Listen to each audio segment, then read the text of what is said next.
Welcome to another episode of The Brand Called You, a podcast and podcast show that brings you leadership lessons, knowledge, experience, and wisdom from thousands of successful individuals from around the world. I'm your host, Ashutosh Garg, and today I'm delighted to welcome a very accomplished professional from Estonia, Aigi Vahing. Aigi, welcome to the show. Thank you, Ashutosh. I'm glad to be here. Thank you. Aigi is a former television host, and she's a teacher of practical consciousness, specializing in cultivating positive habits. So, Aigi, before we talk about practical consciousness, I've got some other questions for you. Tell me about your earlier career as a marketing and PR director, and what was that experience like? It was a very intense period of my life. I remember basically you only went home to sleep. We were, of course, very driven. We were working in film distribution and concerts, and we consumed a lot of energy drinks to stay up.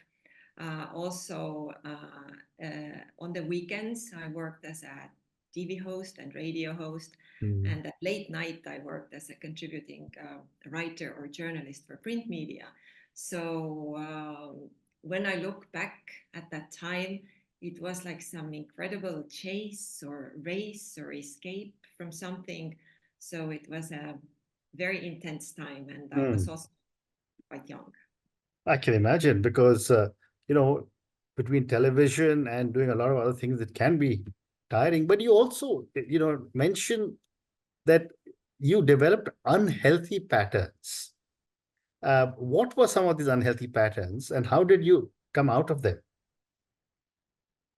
Well, one of the unhealthy patterns that I have noticed that, especially when you're younger, you don't realize is something called positive stress. And like negative stress, it can also drive you to burnout. Correct. And it's fueled by this desire to work, like overworking almost, I would say. Very interesting. And, yeah. Go ahead, please. And the other thing that I remember was there was a lot of like competition and comparing yourself to other people. Yeah. You wanted to be above it, but you still did it, and it still got to you, and it influenced the self-worth. We'll talk about that self topic later, but until you don't really know who you are, you look for validation in your activities and other people, and it can really drive you off the path, so to Very speak. well said. Absolutely. And how did you manage to maintain your own authenticity and your sense of self in an industry that often emphasizes image over substance? It's true that in that industry, image seems much more important than substance. But then again, without substance, you don't last there very long. Correct. So you have to have something. But image is, like you said, overemphasized. And eventually it also hurts like your self-worth, because you get a feeling that you're not worth anything without image. Okay. My next question, before we move to practical consciousness, is what was the most challenging aspect of transitioning from a glamorous, high-pressure career to a more introspective, conscious lifestyle? The biggest challenge was to find who I truly am. Because like many seekers before me, first you start looking for yourself outside of yourself. You start doubting, maybe I don't have the right career, maybe I don't have the right calling, maybe I need to change country. So I did all those things, and I still didn't find this satisfaction in me. And another path that I took is I went through some spiritual, psychological, philosophical, even religious worldviews. And I was looking for some essence, some meaning, some deeper satisfaction in existence. And finally, I found what I was looking for actually in Kriya Yoga. And practical consciousness, what you mentioned, is like first step in it. Very interesting.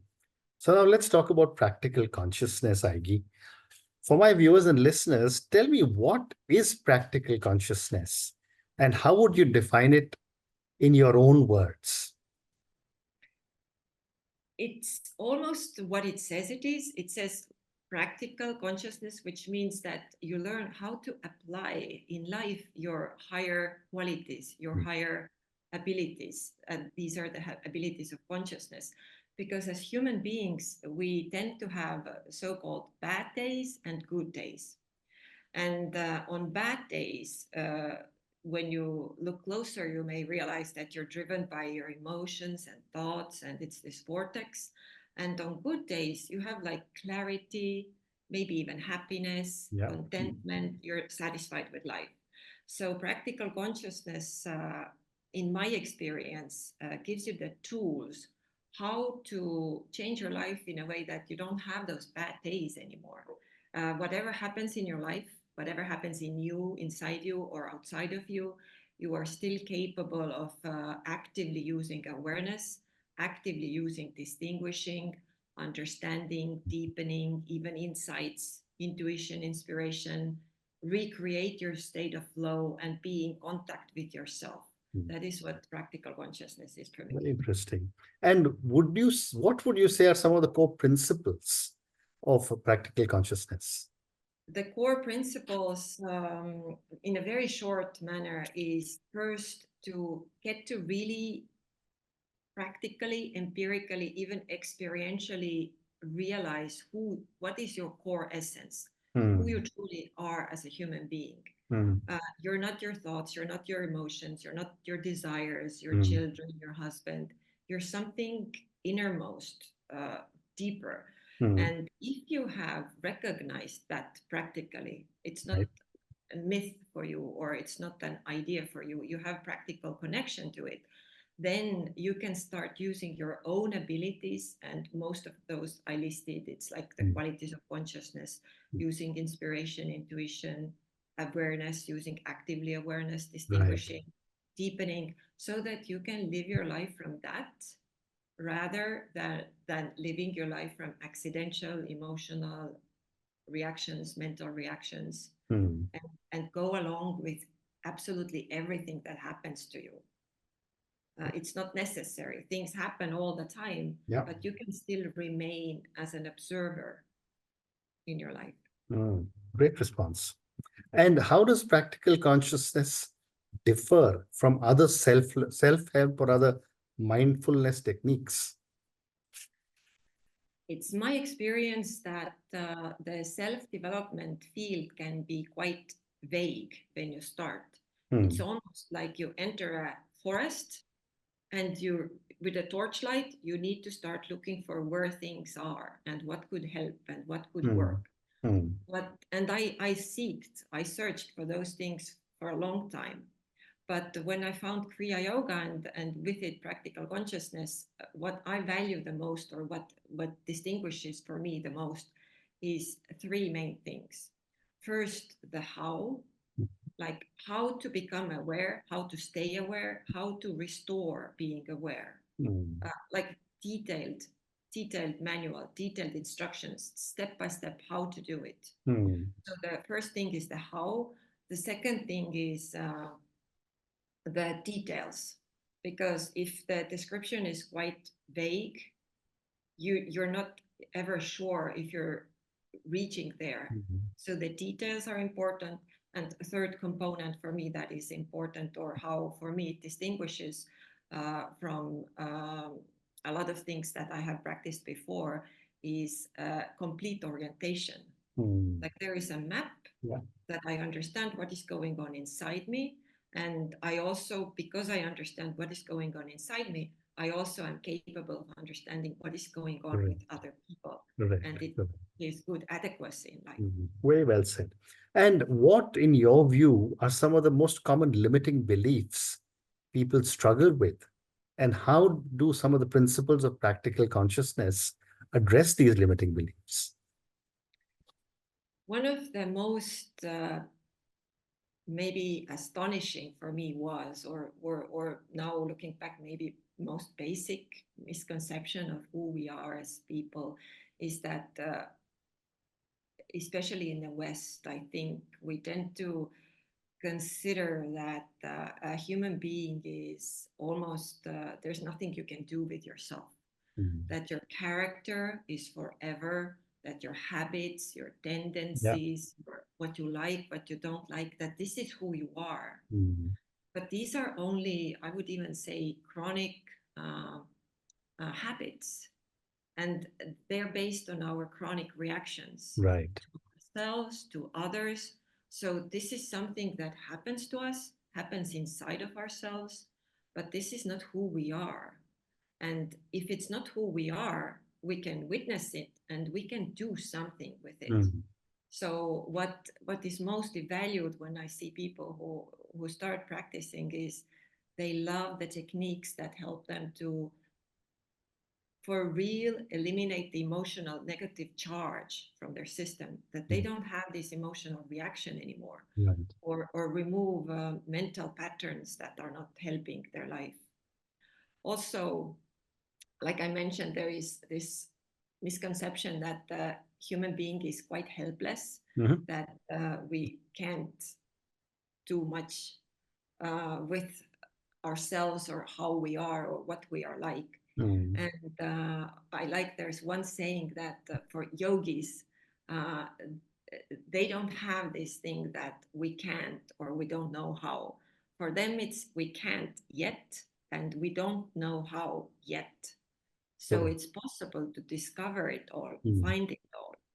And also, when talking about yogis, oftenly, especially in these countries that I have lived, we use this term yogi quite lightly. We say that if the person is walking with a yoga mat, they're already a yogi.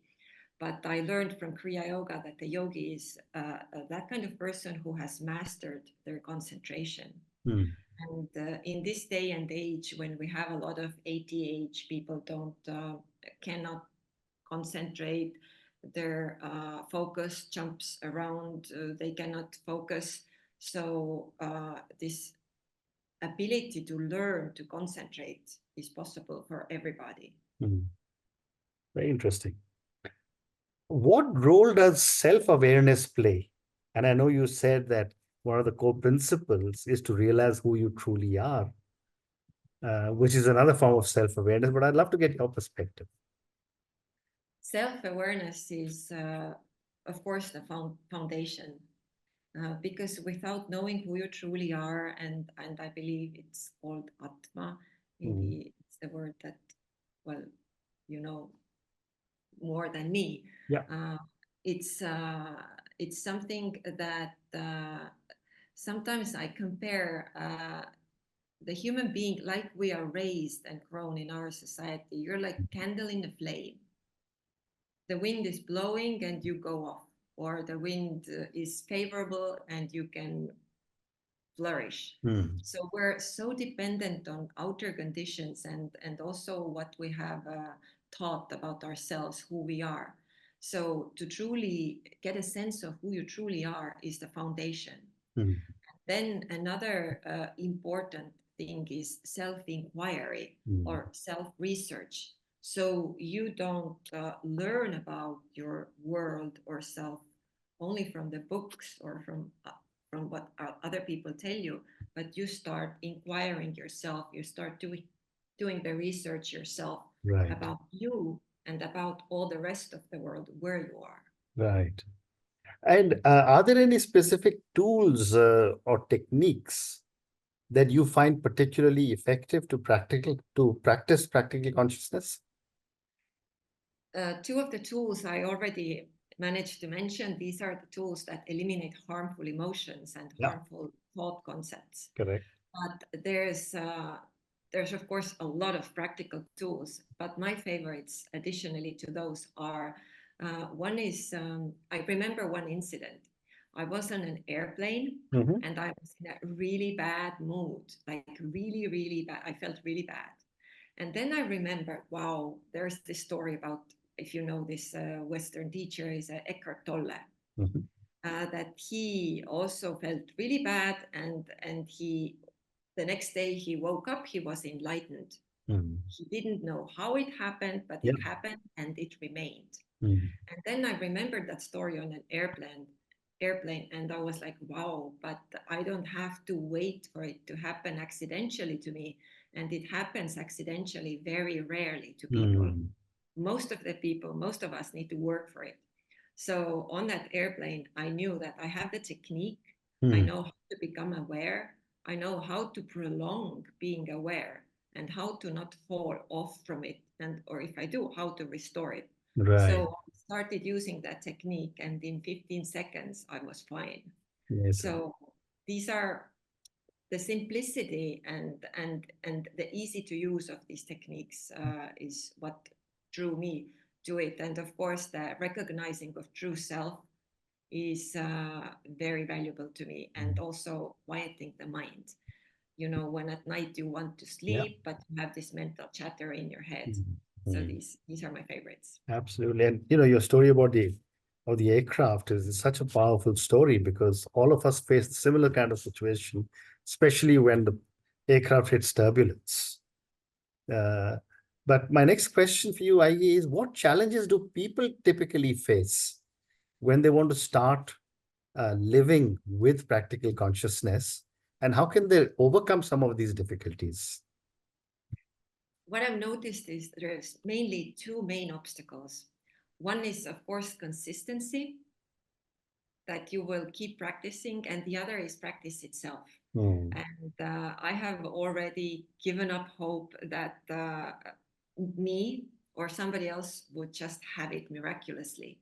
So, what I have done myself and what I practice with people who come to learn with me is the follow up studies, because to create a new habit instead of the old habit, Mm. it doesn't take weeks Yeah. like we sometimes are made to believe. It actually takes months and sometimes years.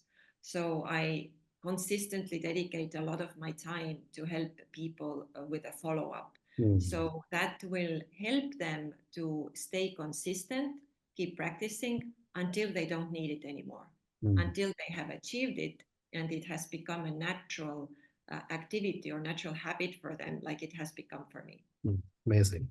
And for my viewers and listeners, can you share a small story of someone who transformed their life through your teachings and through your coaching them? There's two types of stories that I love the most.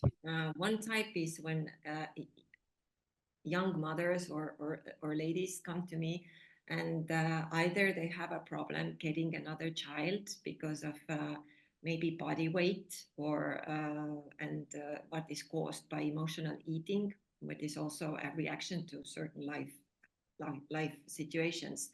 And they say that now they were able to have that another child because they were not so entrapped with emotions and the body weight anymore. Mm. And another type of stories that I also love is when people are already in their golden age, and they usually, at least in our society, when you tend to get older, the life can also get a little bit narrower for people. Mm. And when I see people who have age, they share with me that their life has expanded. Mm.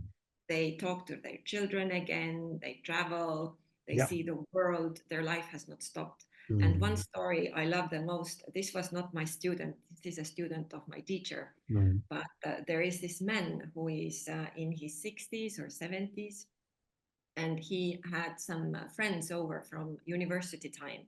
Mhm. And they looked around, walked around, and I just noticed the really extreme difference between them. His friends from university, they were already, the energy level was lower, Mm. the illnesses were there, but that man who had practiced for 30 years, he had 30 years of yoga and practical consciousness behind it. Mm. He had different kind of energy. There was a lot of life in his energy, and posture was good, and he just looked completely different. Mm. And well, that is not my student, but that inspired me to also keep on going on that path, because every one of us wants to have a longer, healthier, more quality life. Very interesting. So time for two more questions for you. The next one is for you personally. How do you think your public persona, especially given the very, high profile public image that you used to have, how has that evolved as you have transitioned into practical consciousness? I was always so worried about my public persona. Of course, I didn't show it, I hid it.